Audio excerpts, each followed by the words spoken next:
I faked a medical condition to get out of my marriage, and now I don't know if I did the right thing. I told my husband I had a life-threatening illness just so I could leave him without a fight.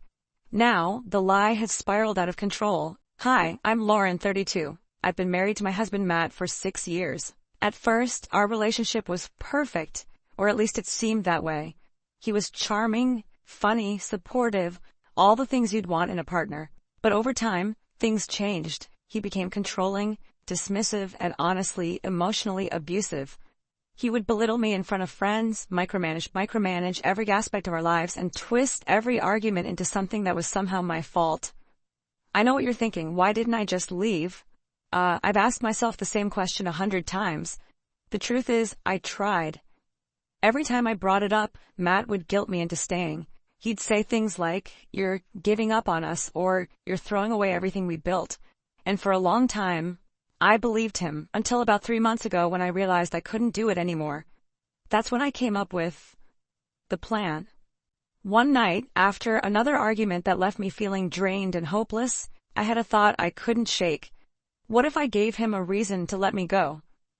Something he couldn't argue with. Something he couldn't guilt me over. So I told him I was sick. Not just sick, dying. I said I'd been diagnosed with a rare autoimmune disease and that I only had a few years left. I told him I didn't want him to have to go through it with me, that I wanted to spare him the pain. I even faked tears to sell it. It worked. He looked devastated, but he didn't fight me. For the first time in years, he actually listened. A week later, we filed for divorce. He agreed to everything. No arguments, no guilt trips, nothing. It was like he finally understood that staying together wasn't an option. At first, I thought that would be the end of it. I'd move on with my life, and Matt would move on with his. But then, he started telling people about my illness. Suddenly, I was getting calls and messages from friends, family, even old coworkers, all offering their support and asking how they could help. My mom cried on the phone for hours, saying she'd drop everything to come take care of me. I didn't know what to do. I couldn't tell them the truth, not after everything I'd said. So, I doubled down. I told them I was doing okay, that I was managing the symptoms and focusing on staying positive. I even Googled symptoms of the disease so I could sound convincing. But now, 3 months later, it's starting to catch up with me. People are asking more questions, offering to visit, wanting updates. And Matt, he's been reaching out more than ever, saying he regrets the divorce and wants to be there for me, no matter what. I don't know if he's genuine or if it's just another way to control me, but either way, it's making everything worse. Last week, Matt showed up at my apartment unannounced. He brought flowers, a casserole, and a stack of brochures for clinical trials and support groups. I was stunned. He kept saying, "I want to help you through this, Lauren. I can't just stand by and do nothing." I didn't know how to respond. Part of me wanted to scream at him to leave me alone, but another part felt this horrible, sinking guilt. He looked so sincere, and that's what scares me the most. What if he really does care? What if I've made a huge mistake by pushing him away? But then I remember all the years of him tearing me down, making me feel like I was nothing.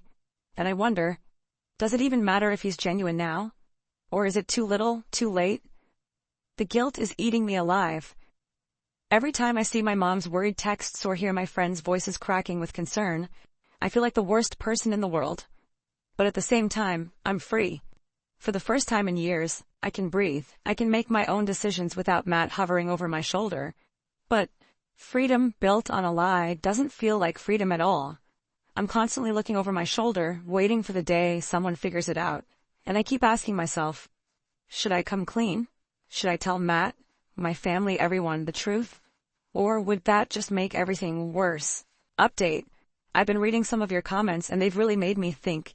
One person said, if you had to fake an illness to escape, that says more about Matt than it does about you. And maybe that's true.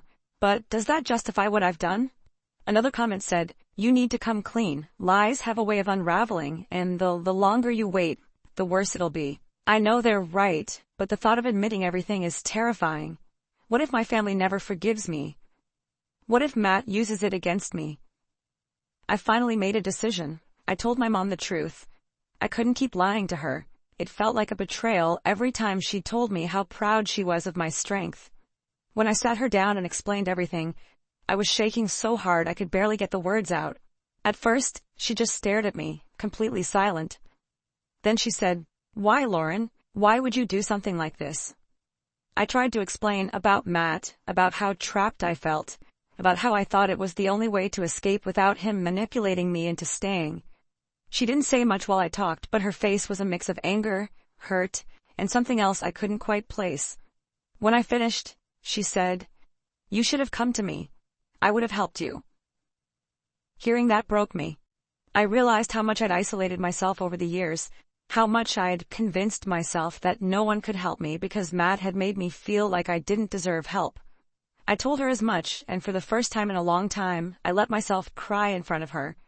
She hugged me, but it wasn't one of those comforting, everything is okay hugs. It was heavy, like she was holding on to a version of me she no longer recognized. I wasn't planning on telling Matt. Not yet, at least. But a few days after I talked to my mom, he showed up at my apartment again.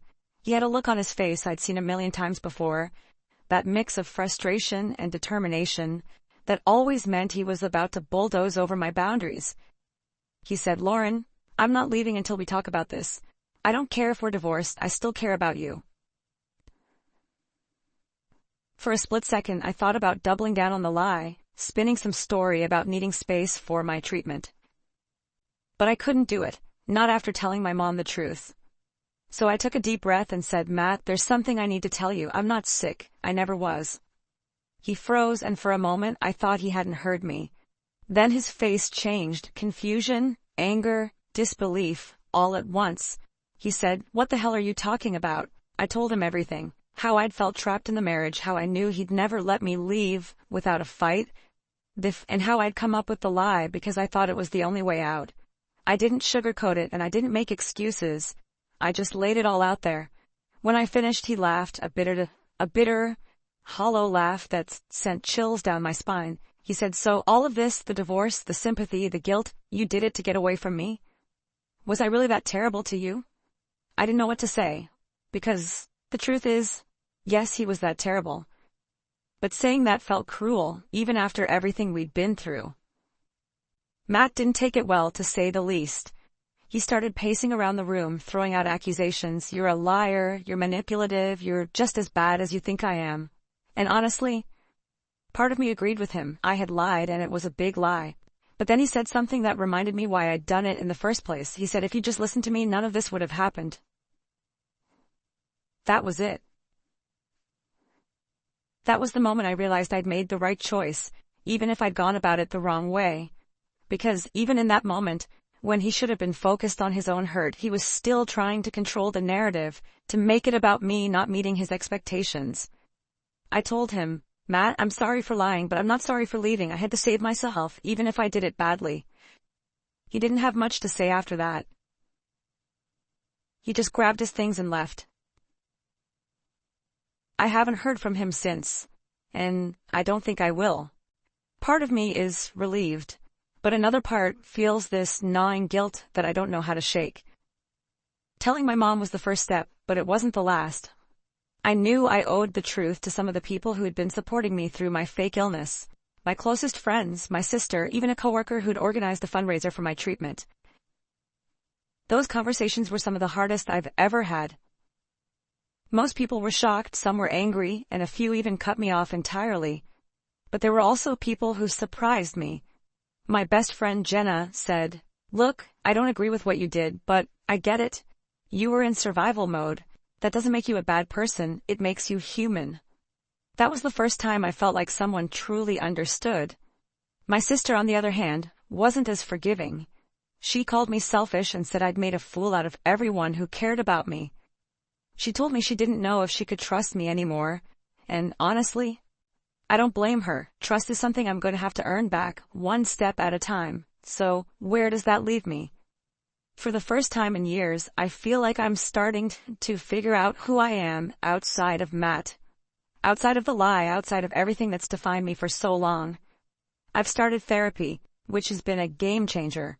My therapist helped me see that, while my actions were flawed, they came from a place of deep fear and desperation.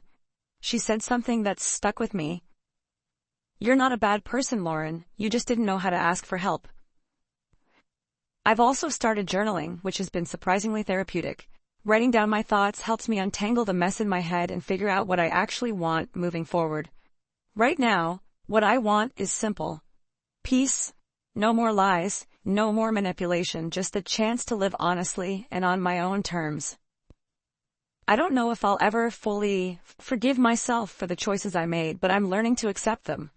They're a part of my story now, and while I can't change the past, I can try to build a better future. And that's what I'm going to do. To everyone who's been following this, thank you. Your comments, whether they were kind or critical, pushed me to reflect in ways I never would have on my own. I know I'll be living with the consequences of my actions for a long time, but I also know I'm finally free, and for that, I'll always be grateful.